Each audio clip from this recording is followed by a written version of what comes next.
Siapa? Abu Lahab. Karena Nabi begitu turun ayat wa anzir ashiratakal aqrabin, ancamlah keluarga terdekat. Nabi kumpulkan semuanya. Di dekat bukit Safa Nabi kumpulkan semuanya. Nabi jelaskan kepada mereka tentang apa? Tentang tauhid. Nabi jelaskan jangan berbuat syirik. Terus Nabi jelaskan kepada mereka. Mulai mereka memusuhi Nabi SAW. Nabi musuhi. Jadi ketika kita mendakwakan dakwah tauhid, ya pasti dimusuhi. Jadi antum jangan kemudian menyalahkan orang yang mendakwakan dakwah tauhid. Jangan menyalahkan orang yang mengajak kepada sunnah, melarang orang berbuat bid'ah. Justru ini yang benar jalannya. Ini jalan yang lurus. Kalau memang ada reaksi orang memusuhi, itulah yang dilakukan oleh Nabi Muhammad SAW.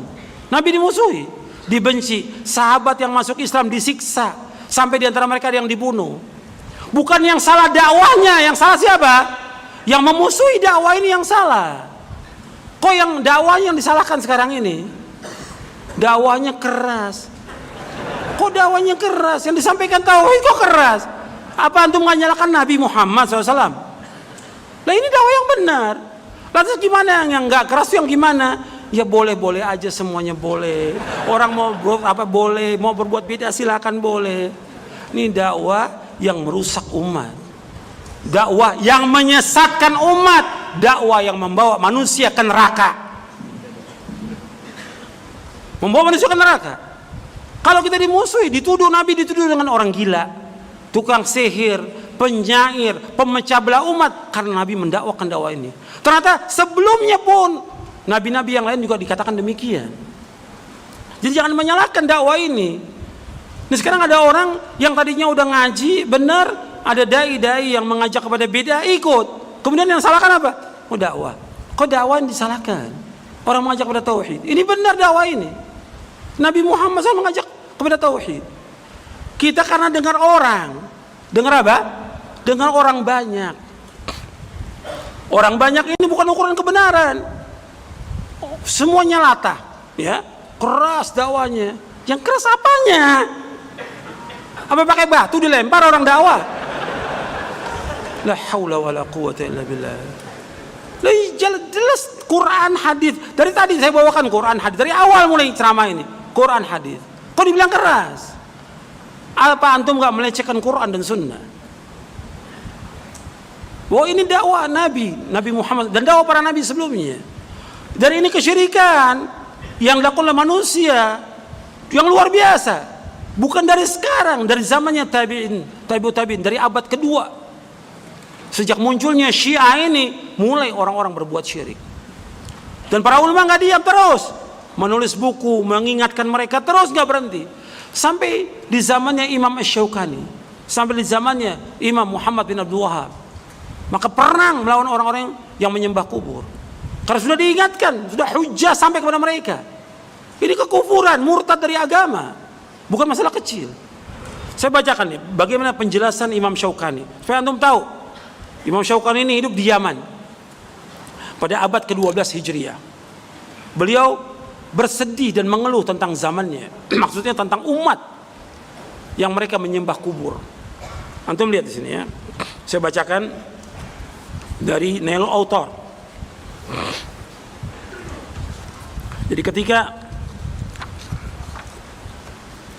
beliau membahas di dalam kitabnya Nailul Autar di Kitabul Janaiz tentang wasiat Nabi kepada Ali bin Abi Thalib radhiyallahu an, ab'atsuka, dan Ali mewasiatkan kepada Abu Hayyaj Al-Asadi, ab'atsuka ala ma ba'athani alaihi Rasulullah sallam, la tada' timthalan illa tamastaw wala qabran musyrifan illa sawaitahu. Rawahul Jama' ila Al-Bukhari wa Ibnu Majah. Aku utus engkau sebagaimana Rasulullah mengutus aku. Jangan kau tinggalkan patung-patung, melainkan engkau hancurkan. Dan jangan kau biarkan kuburan yang tinggi, melainkan kau ratakan. Hadis ini sahih, diriwayatkan oleh jamaah kecuali Bukhari Muslim, artinya diriwayatkan oleh Imam Ahmad, Abu Daud, Tirmidzi, Nasai dan Muslim. Di sini Imam An-Nawawi menyebutkan begini. Antum perhatikan dan tolong diperhatikan semuanya. Kata Imam Syaukani. Imam Syaukani ini hidup pada abad kedua 12 Hijriah. Pada abad ke-12 dan ke-13 Hijriah. Di dalam kitabnya Nailul Awtar, kata beliau begini. Wa man rafa al-qubur ad-dakhil tahta al-hadith dukhulan awwaliyan al-qibab wal mashahid al-ma'mur al-qubur wa aidan huwa min ittikhadh al-qubur masajid wa qad la'ana an-nabiy sallallahu alaihi wasallam fa'ila dhalik kama sayati wa kam qad sara an tashyidi abniyatil qubur wa tahsiniha min mafasid yabki laha al-islam. Kata Imam Syaukani, dan orang yang meninggikan kubur, jadi kubur itu ditinggikan, dibangun. Yang pertama kali masuk dalam hal ini yaitu kubah-kubah yang dibangun di kubur, monumen-monumen. Karena di Yaman sudah ada kubur yang dibangun, monumen yang dibangun. Dan juga menjadikan kubur sebagai tempat ibadah, dibangun masjid di atasnya. Padahal Nabi telah melaknat orang yang melakukan demikian, dan sudah saya bacakan hadisnya tadi. Dan ini sudah menjalar, sudah menyebar kemana-mana tentang membangun masjid di atas kubur dan menganggap baik. Dan ini sudah merupakan kerusakan yang Islam ini menangis tentang perbuatan itu. Islam menangisi perbuatan itu. Kenapa orang-orang membangun kubur? Minha, di antara yang pertama, i'tiqadul jahalah laha ka'tiqadil kuffar lil asnam wa 'azuma dhalika fadhannu anna qadiratun 'ala jalbin naf' wa daf'id darar faja'aluha maqsadan li talabi qada'il hawaiji wa malja'an li najahil matalibi wa sa'alu minha ma yas'alul 'ibadu min rabbihim wa shaddu ilayhi ar-rihalu wa tamassahu biha wastaghathu. Yaitu i'tiqad orang-orang yang bodoh. Apa i'tiqadnya? I'tiqad mereka seperti i'tiqadnya orang-orang kafir terhadap berhala, bahkan lebih besar daripada itu. Kenapa? Mereka menyangka penghuni kubur itu bisa berkuasa untuk mendatangkan manfaat dan menolak bahaya. Mereka jadikan kubur-kubur itu sebagai tujuan untuk apa? Untuk meminta semua hajat mereka, sebagai tempat berlindung untuk keberhasilan tuntutan mereka. Dan mereka juga meminta kepada mereka apa yang diminta oleh hamba kepada Rabb mereka. Mereka juga mengadakan perjalanan safar ke kubur-kubur, dan mereka juga mengusap, menyembah kubur dan minta tolong kepada penghuni kubur. Wa bil jumlah innahum lam yada'u syai'an mimma kanatil jahilatu taf'aluhu bil asnam illa fa'aluhu fa inna lillahi wa inna ilaihi raji'un. Kesimpulannya, mereka ini, umat Islam ini, mereka melakukan perbuatan-perbuatan itu. Mereka tidak tinggalkan sesuatu pun dari apa yang dilakukan orang jahiliyah. Mereka lakukan semuanya sebagaimana orang jahiliyah melakukan perbuatan mereka kepada berhala. Mereka lakukan itu. Innalillahi wa inna raji'un. Wa ma hadzal munkari syani'. Anda perhatikan ini. Wa ma hadzal munkari syani' wal kufri al fadhi' la najidu man yaghdabu lillahi wa yagharu hamiyatan lid-dinil hanif la aliman wala muta'alliman wala amiran wala waziran wala malikan.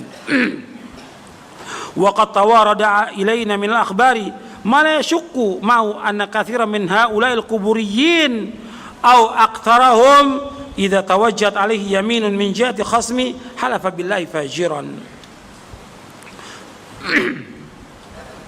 Di sini disebutkan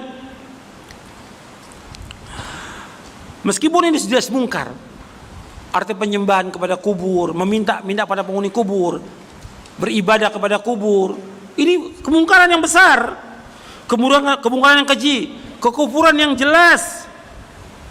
Kami tidak mendapati orang yang marah karena Allah. Gak ada para dai yang marah-marah karena Allah. Yang mereka punya kecemburuan kepada agama ini, kepada agama yang lurus. Saya tidak melihat ada orang alim yang marah tentang orang yang menyembah kubur itu. Enggak, saya lihat orang alim. Saya enggak lihat seorang pelajar yang marah karena itu. Saya enggak melihat ada seorang amir, gubernur atau wali kota atau bupati atau gubernur yang marah karena itu. Saya nggak melihat ada seorang wazir, menteri yang marah karena itu. Saya nggak melihat juga seorang raja atau penguasa atau presiden yang marah orang menyembah kubur. Nggak ada. Bahkan telah datang kepada kami berita yang tidak dilakukan lagi, bahwa kebanyakan penghuni kubur itu atau kebanyakan mereka bersumpah dengan nama Allah dengan fajir, dengan dusta. Tapi disuruh mereka untuk bersumpah dengan nama penghuni kubur, mereka takut. Kalau bersumpah dengan nama Allah bohong, mereka lakukan itu. Tapi ketika disuruh kamu bersumpah dengan nama wali fulan, takut mereka, nggak mau mereka. Karena wali ini menurut mereka lebih besar daripada Allah Taala. Inna lillahi wa inna ilaihi raji'un. Ini terusannya seperti itu. Fa idza qila lahu ba'da dzalik ihlib bi syaika wa mu'taqadika al-wali al-fulani tala'tham wa talakka wa aba wa i'tarafa bil haqq. Enggak mau dia. Kemudian kata beliau lagi, kata Imam Asy-Syaukani rahimahullah, kata beliau, wa hadza min abyanil adillati dalla ala anna syirkahum qad balagha fawqa syirki man qala innahu ta'ala thani itsnaini aw thalithu thalatha. Antum perhatikan di sini. Ini sebesar-besar dalil yang menunjukkan bahwa syiriknya mereka ini telah mencapai lebih dari kesyirikannya orang-orang mengatakan Tuhan itu dua, mengatakan Tuhan itu tiga. Ini syiriknya lebih daripada itu. Karena mereka datang ke kubur ini satu Tuhan, ke kubur yang lain satu Tuhan lagi, ke kubur yang lain satu Tuhan lagi, ke kubur yang lain. Mereka apa ke sana?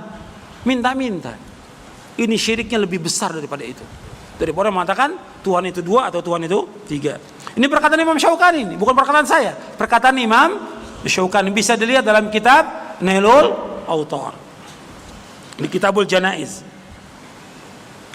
di Abwab Dafan wa Ahkamil Kubur. Kemudian apa? Kata Imam Syaukani, faya ulama ad-din wa ya mulukal muslimin ayu riz'in lil islami ashadda min al kufr wa ayu bala'in li hadha ad-din adarra alayhi min ibadati ghairillah wa ayu musibatin yusabu biha al muslimun ta'dilu hadhihi al musibah wa ayu munkarin yajibu inkaruhu illam yakun inkaru hadha syirk al bayyin wajiba. Kata Imam Syaukani, wahai ulama agama, wahai ulama kaum muslimin, wahai raja-raja kaum muslimin, wahai penguasa kaum muslimin, petaka yang mana yang lebih dahsyat daripada kekufuran ini? Petaka untuk Islam yang mana yang lebih besar daripada kekufuran?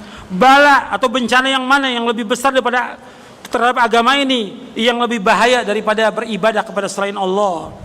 Musibah yang mana yang paling besar yang menimpa kaum muslimin lebih daripada musibah ini? Gak ada tandingannya.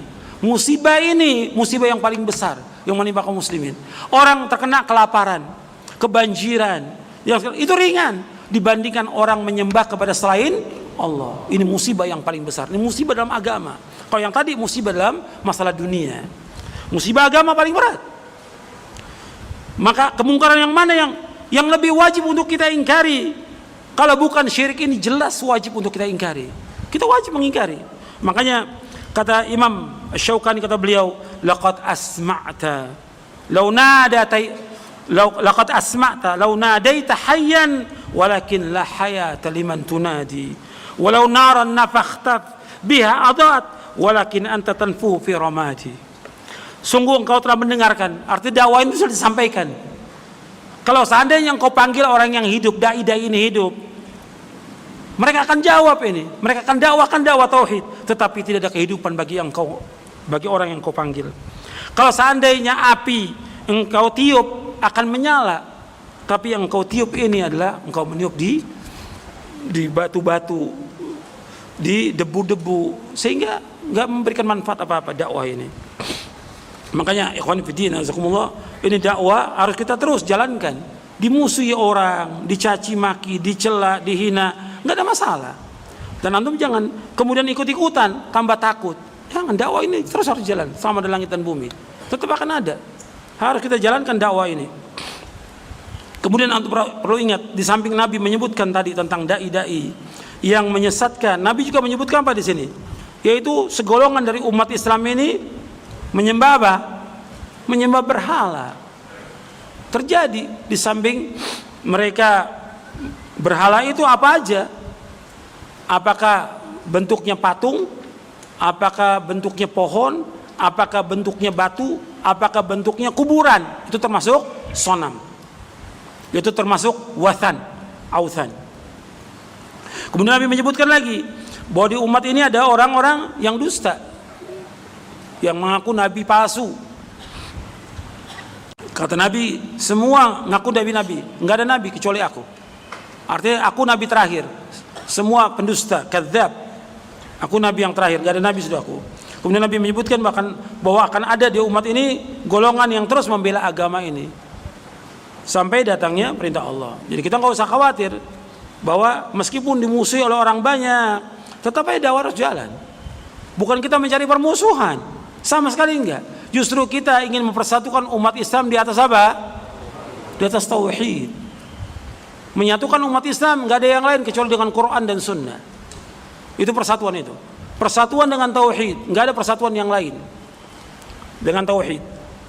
Makanya kemudian mereka, karena mereka benci dengan dakwah yang hak ini yang didakwakan oleh Nabi Muhammad SAW. Antum perhatikan, karena mereka benci dengan dakwah yang didakwakan oleh Nabi Muhammad SAW, maka mereka menuduh orang yang mendakwakan dakwah ini dengan apa? Wahabi. Kalau kita tanya mereka apa arti Wahabi, nggak tahu. Kalau mereka katakan bahwa Wahabi itu orang yang melarang ziarah kubur, nggak benar. Justru Islam menganjurkan orang untuk ziarah kubur. Yang tidak boleh apa tadi? Ziarah kubur atau menyembah kubur yang nggak boleh? Menyembah kubur atau beribadah di sisi kubur. Yang marah beribadah di sisi kubur siapa yang pertama kali? Nabi Muhammad SAW. Ada hadisnya saya bawakan tadi. Jadi mereka tuduh apa? Wahabi. Yang pertama kali menyiarkan tentang Wahabi ini siapa? Para penjajah. Para penjajah. Jadi penjajah semuanya. Apakah penjajah Prancis, Inggris, Belanda, semuanya mereka menyebarkan untuk memusuhi orang-orang yang mendakwakan dakwah tauhid, yang melarang orang untuk menyembah kubur, maka disebutlah mereka Wahabi. Kalau kita tanya mereka nggak bisa jawab. Tuduhan ini kita kembalikan. Sekarang yang melarang perbuatan itu untuk menyembah kubur siapa? Nabi Muhammad SAW. Apa antum tuduh Nabi Muhammad Wahabi? Kalau kita tanya Nabi Muhammad kepada bid'ah nih, kepada bid'ah, Nabi Muhammad SAW pernah nggak mengadakan perayaan Maulid? Pernah nggak dia? Nggak pernah. Apa antum tuduh Wahabi? Justru orang mengajak kepada kemurnian agama Islam ini, justru mereka yang benar dengan dasar Quran dan Sunnah. Karena orang-orang ini latah gitu. Orang nyebut Wahabi, semua ikut Wahabi. Para penjajah nyebut Wahabi, semuanya ikut Wahabi. Kalau kita tanya mereka apa arti Wahabi, nggak bisa jawab. Sama sekali, atau kiainya atau ustadznya, Wahabi itu apa? Nggak tahu mereka. Justru ini kita mengajak kepada dakwah yang benar. Kita mengajak orang kepada kemurnian agama Islam. Saya bawakan satu perkataan dari orang yang terkenal di Indonesia. Presiden pertama Indonesia siapa? Soekarno. Beliau pernah menyebutkan tentang Wahabi dalam bukunya Di Bawah Bendera Revolusi. Kata beliau begini.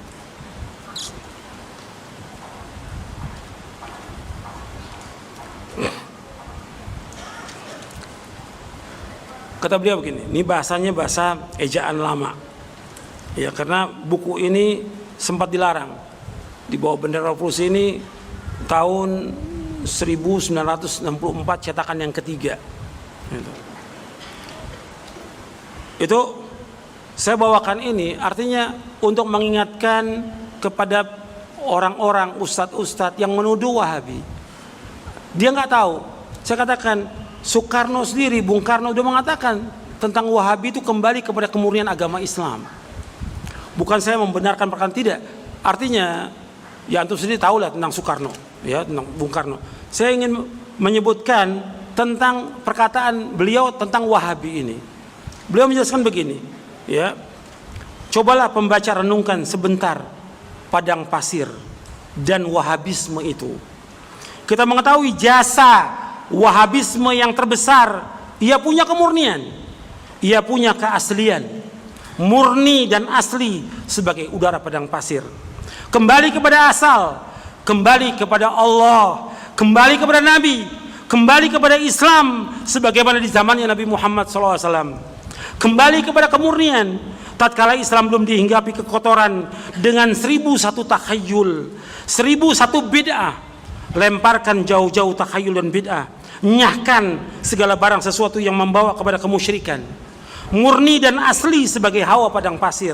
Begitulah Islam mesti menjadi, dan bukan murni dan asli saja. Ini perkataan Soekarno. Ini dalam bukunya di bawah Bendera Revolusi halaman 390. Cetakan yang ketiga tahun 1964. Kemudian saya bawakan lagi perkataan beliau lagi. Kalau saya bawakan perkataan, bukan saya benarkan orangnya atau semua kehidupannya atau agamanya, bukan. Artinya ada perkataan yang bagus, boleh kita untuk menjadikan hujah bagi orang-orang ini. Kok dia seperti itu tahu? Kok antum sebagai ustadz, sebagai dai nggak tahu? Soekarno bukan ustadz, bukan dai, tapi kok bisa tahu dia? Kata Bung Karno begini, maka saya kira, ini di halaman yang lain ini, maka saya kira umat Islam sekarang pun sudah berbuat kesalahan. Dari dulu pun sudah berbuat kesalahan. Apa? Orang Islam banyak yang melepaskan tauhid. Umat Islam melepaskan tauhid. Banyak yang menyekutukan Tuhan. Maksudnya apa di sini? Berbuat syirik. Banyak yang musyrik. Beliau jelaskan lagi di sini. Orang Islam banyak yang dalam urusan pencarian rezekinya melanggar asas-asas kemasyarakatan. Maka oleh karena itu, kini pun dan dulu kita sudah melihat permusuhan dan kebencian di kalangan orang Islam itu sendiri. Kini pun dan dulu pun Islam terpecah-pecah di dalam berbagai firqah yang berbantah bersaing satu sama lain. Sampai akhir, situ sepotong saya tulis. Saya nukil itu. Ini di halaman 480, 481. Banyak lagi perkataan para ulama yang lain tentang tuduhan-tuduhan bahwa kita justru mendakwakan dakwah yang benar. Cuma yang antum perlu ingat, kalau Nabi sudah mengatakan bahwa di antara umat ini ada orang-orang yang zalim, ada orang-orang yang menyesatkan. Nah, Allah juga sudah mengatakan bahwa musuhnya para nabi, musuhnya para rasul itu setan dari jenis jin dan setan dari jenis manusia. Yang mengatakan Allah dalam Al-Quran, antum lihat dalam surah Al-An'am, surah yang ke-6 ayat 112. Kita semua lihat dalil, ya, bukan kata orang. Jadi ketika dakwah ini disampaikan, mesti ada yang memusuhi. Karena jangankan kita, nabi-nabi dan rasul-rasul dimusuhi oleh siapa? Oleh setan dari jenis jin dan setan dari jenis manusia. Antum lihat di surah Al-An'am ayat 112. Allah berfirman, wa kadzalika ja'alna likulli nabiyyin aduwwan minal wa kadzalika ja'alna likulli nabiyyin aduwwan syayatinal insi wal jin yuhi ba'dhum ila ba'din zukhrufal qawli ghurura walau syaa rabbuka ma fa'alu fadharhum wa ma yaftarun. Demikianlah kami jadikan bagi setiap nabi musuh-musuh, setan dari jenis manusia dan setan dari jenis jin.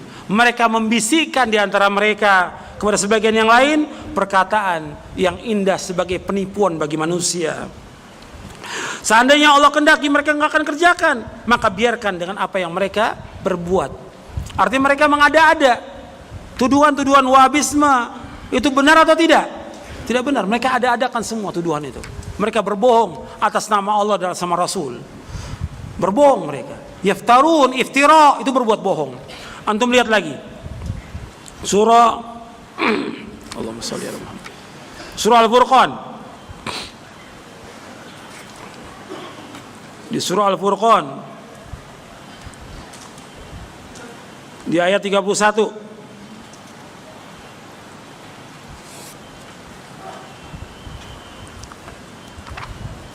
Wa kadzalika ja'alna likulli nabiyyin aduwwan minal mujrimin wa kafa bi rabbika hadiyan wa nasira. Surah Al-Furqan surah 25 ayat 31. Wa kadzalika ja'alna likulli nabiyyin aduwwan minal mujrimin wa kafa bi rabbika hadiyan wa nasira. Demikianlah kami jadikan bagi setiap nabi musuh-musuh dari kaum mujrimin, dan cukuplah Rabb kamu sebagai petunjuk dan penolong. Artinya mesti dakwah ini ada apanya? Ada musuhnya. Musuh dari kaum mujrimin, orang-orang yang berbuat jahat, orang-orang yang bertindak kejahatan, orang-orang mujrim, orang-orang yang jahat ini. Mereka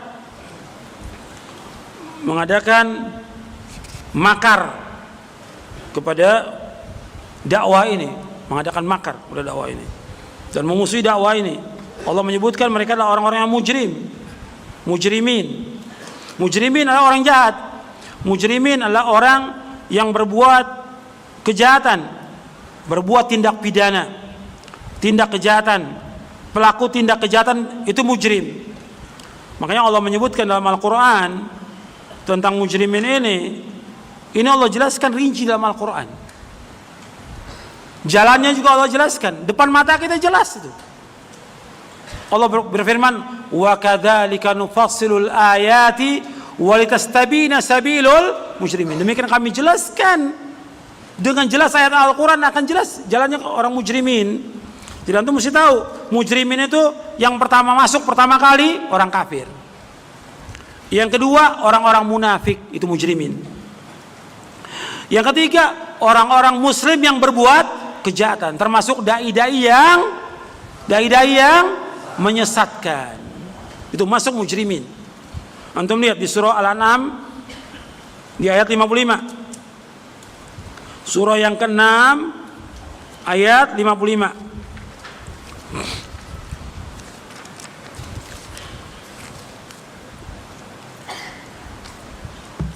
Antum perhatikan ya, ini yang saya bawakan dari awal sampai akhir sekarang ini. Omongan saya atau dalil? Dalil. Perhatikan itu. Ntar yang keluarnya ustadz menyesatkan orang. Yang menyesatkan bukan saya. Yang mengatakan mujrimin bukan saya. Siapa yang mengatakan? Allah dalam Al-Quran. Perhatikan itu. Wa kadzalika nufassilul ayati wa litastabina sabilul mujrimin. Demikianlah kami rinci ayat-ayat ini supaya jelas jalannya orang-orang yang jahat. Jelas jalannya mereka. Ciri mereka jelas, Allah jelaskan dalam Al-Quran jelas. Jadi antum jangan ikut-ikutan. Jelas ini orang-orang mujrimin dari kalangan orang-orang kafir. Orang kafir jelas mujrimin mereka. Apa yang dilakukan mereka semuanya kejahatan. Karena Allah sudah ingatkan dalam ayat yang tiap hari 17 kali kita baca. Ihdinas siratal mustaqim, siratal ladzina an'amta 'alaihim ghairil maghdubi 'alaihim waladdallin. Bukannya jalan orang yang kemurkai dan bukan jalan orang sesat. Siapa? Yahudi dan Nasrani. Walan tardu ankal yahud walan nasara hatta tattabi'a millatahum. Yahudi. Kemudian kedua orang-orang munafik. Allah sebutkan rinci dalam Al-Quran tentang ciri-ciri munafik. Jelas dalam Al-Quran. Yang ketiga orang-orang muslim yang jahat, mujrimin ini. Dai-dai yang sesat dijelaskan dalam hadis Nabi. Dai-dai yang sesat termasuk mujrimin. Dai-dai yang sesat yang mengajak manusia kepada apa? Kepada kesyirikan, kepada bid'ah dan yang lainnya. Ini dalil dari hadis Nabi SAW. Du'at ala abwabi jahannam. Jadi antum perhatikan itu. Makanya kita tetap hati-hati karena ini Allah yang jelaskan bahwa jalan-jalan ini sudah ditempuh oleh mereka. Dan makanya Allah menyebutkan tentang orang mujrimin itu, mereka dalam kesesatan dan mereka dalam ancaman masuk ke dalam neraka. Innal mujrimina fi dhalalin wa su'ur. Allah sebutkan dalam surah Al-Qamar, innal mujrimina fi dhalalin wa su'ur. Sesungguhnya orang mujrim itu tempat mereka, sesungguhnya orang mujrim mereka berada dalam kesesatan dan mereka diancam dengan masuk apa? Neraka, tempatnya neraka. Nabi ketika mengancam 72 golongan, Nabi sebutkan mereka tempatnya di mana? Neraka. Tadi ada satu hadis yang yang tertinggal. Saya tadi terlupa waktu saya menyebutkan tentang Islam, sempurna agama Islam, bahwa Nabi sudah menjelaskan semuanya. Itu satu hadis Nabi bersabda SAW, "Ma baqiya syai'un yuqarribu minal jannati wa yubaidu minan nar illa wa qad buyyina lakum." Kata Nabi SAW, tidak tersisa sedikit pun dari agama ini. Apa saja yang membawa kalian ke surga dan membawa kalian ke neraka sudah dijelaskan. Artinya Nabi sudah jelaskan. Hadis ini sahih. Riwayat Imam Tabrani dalam kitabnya Mu'jamul Kabir. Ini yang saya lupa waktu menyampaikan tentang sempurnanya agama Islam. Ya, saya pikir cukup sampai di sini. Mudah-mudahan yang saya sampaikan bermanfaat untuk saya dan untuk antum sekalian. Wassalamualaikum warahmatullahi wabarakatuh.